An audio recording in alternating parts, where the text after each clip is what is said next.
Les médias sociaux, c'est extraordinaire. Puis, moi, ça a changé ma vie. Je pense que ça peut changer la vie de bien du monde. Et je disais merci à Denis. Merci pour cette présentation. Mais merci aussi pour avoir écrit la préface de Les médias sociaux 201. Merci aussi à M.C. Gilles, à Dominique Arpin et à Mitch Joel qui ont contribué à la préface et à la postface de ces livres-là.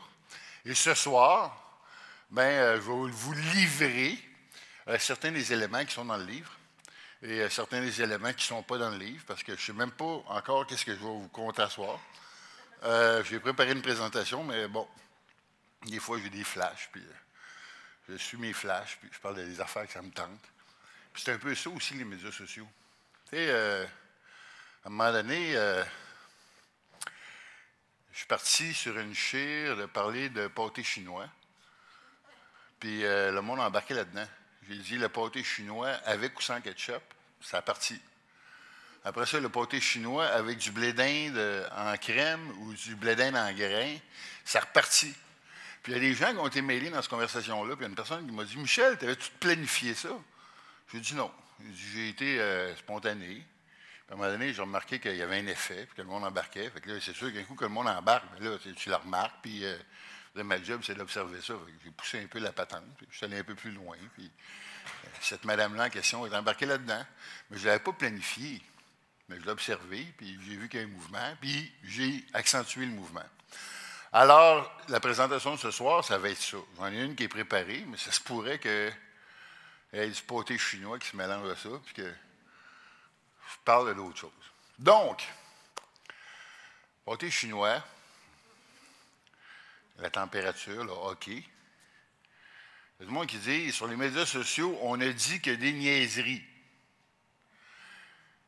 Pire, il y a des gens qui disent, sur Facebook, on a dit qu'il y a des niaiseries. Le monde qui me dit ça, moi, je me dis, sur Facebook, on a dit qu'il y a des niaiseries. Pourtant, c'est tes amis à toi qui sont sur ton Facebook. Donc, tes amis, c'est tous des niaiseux. Peut-être que le problème, c'est pas Facebook, c'est tes amis. Si tu es ami avec du monde intelligent, tu trouverais que Facebook, on dit des choses intelligentes. Mais même si tes amis sont niaiseux, bien, même dans les choses qui ont de l'air niaiseuses, il y a de l'information capitale. Par exemple, une information, là, comme ça, là, je vous dis, hier soir, je suis allé voir tel film et j'ai trouvé ça plate. Bon, ce n'est pas une information à valeur ajoutée nécessairement, mais si moi j'étais propriétaire de salle de cinéma ou producteur de films, il me semble que j'aimerais ça savoir si le monde a aimé mon film ou pas et combien de temps m'a laissé à l'affiche. Donc, une information qui a de l'air anodine peut avoir une portée extrêmement intéressante, à tel point qu'il y a des baromètres où on regarde par nation c'est quoi le feeling des gens sur Facebook. Ils ont-tu l'air de bonne humeur ou ils ont-tu l'air de mauvaise humeur? Et qu'on remarque que cela a des incidences sur la bourse. Donc, même les informations qui ont l'air anodines ont une valeur. Et les médias sociaux, c'est de la conversation. Puis la conversation, là, ben, c'est même une valeur. Là. Des fois, tu es bien sérieux. Des fois, tu es très pertinent. Puis des fois, tu déconnes. OK? Si tu fais rien que de déconner, ben, tu es un connard. Mais si tu fais rien que d'être sérieux, tu es plate. Fait qu'il faut avoir un bon dosage. Tu sais, des fois, tu fais des blagues, des fois, tu dis quoi d'extrêmement pertinent. Bien, c'est ça, les médias sociaux. Puis, M. Coderre, il a compris ça. Tu sais? Des fois, il parle de hockey, puis des fois, il parle de politique, puis des fois, il parle d'enjeux sociaux. Puis, tout d'un coup, il s'est rendu la chouchou des médias. Tous les médias l'appellent « Hey, M. Coderre, venez donc, tout le monde en parle. Hey, M. Coderre, venez donc, Lyon. Hey, M. Coderre, venez donc à RDI. Venez donc ici, venez donc là. » Pourquoi? OK, ça a compris comment ça marche. Bon, vous aussi, vous avez le droit de le comprendre. Bon, vous avez le droit de ne pas le comprendre. Vous avez le droit de dire que c'est rien que des niaiseries. Après ça, il y en a d'autres qui ont dit « La révolution arabe, c'est pas vrai que c'est à cause de Facebook. » Ça a fait toute une polémique, puis... bon, les médias sociaux ne font pas des révolutions. C'est vrai. Les médias sociaux, c'est des outils. Les médias sociaux ne font pas de révolution. C'est les gens qui font les révolutions. Le printemps arabe, c'est les Arabes qui l'ont fait. C'est clair. Par contre, les médias sociaux, c'est un méchant outil pour organiser les gens. Puis quand on dit que les médias ne font pas de révolution, bien moi, je vous ramène à Gutenberg qui a imprimé le livre. C'est sûr qu'on a vécu des milliers d'années sans le livre. Mais on est-tu d'accord que quand le livre est arrivé, ça a comme changé un petit peu les affaires? On est-tu d'accord que quand le téléphone est arrivé, à un moment donné, le monde a commencé à se parler? Puis au début, quand le téléphone est arrivé, on dit « Ah, mais là, tu sais, les gens ne sortiront plus de chez eux. » Puis les communications, c'est pas vrai ça, tu parles d'un téléphone, tu ne parles pas vraiment à une personne. C'est ce qu'on dit aujourd'hui des médias sociaux. Quand tu parles des médias sociaux, c'est virtuel, c'est pas une vraie conversation. C'est quoi la différence avec le téléphone? Pas bien, tu sais. Puis après ça, la radio. Ah, la radio, ça ne fait pas des révolutions. Mais non, c'est sûr, au Rwanda, il y a 500 000 personnes qui sont mortes, puis on dit que c'est à cause de messages qui ont été passés à la radio qui incitaient à aller s'assassiner les uns les autres. C'est sûr qu'il y a quelqu'un qui est en arrière du micro et qui incitait le monde à aller s'assassiner. Mais on s'entend que son message a été passé par la radio. Alors non, ce n'est pas la radio qui est responsable. Pas plus que c'est la machette qui est responsable des 500 000 morts. La machette n'est pas une arme de destruction massive. Pourtant, il y a 500 000 morts. C'est les humains qui sont en arrière qui sont responsables.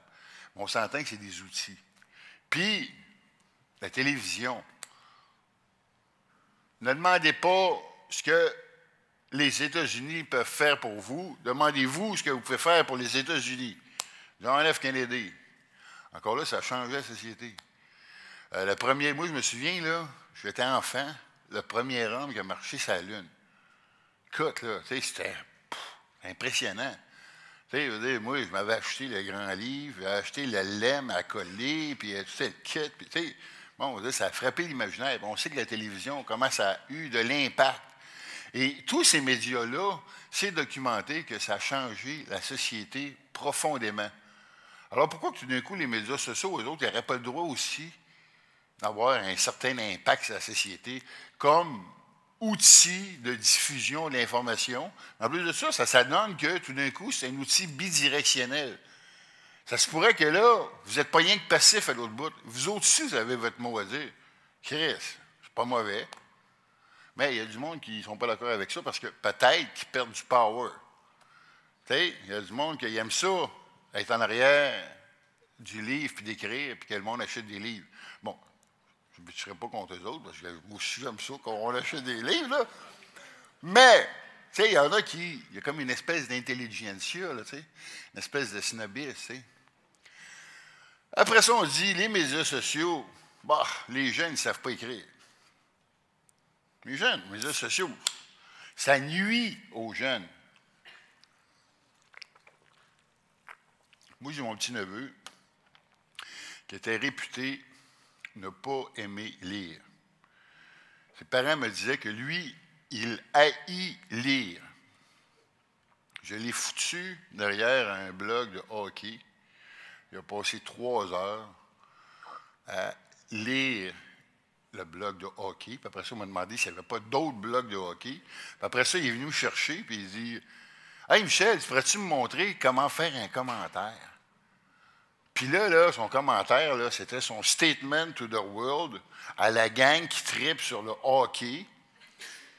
Puis là, son commentaire, là, il a pris la peine de l'écrire, il a corrigé ses fautes. Puis pour lui, c'était bien important là, de faire un commentaire sur le hockey. Mais regarde, les jeunes, ils lisent plus. Ils lisent peut-être plus dans des livres, mais la génération des jeunes lisent comme aucune génération n'a lu auparavant. Mais ils lisent sur un autre support. T'sais?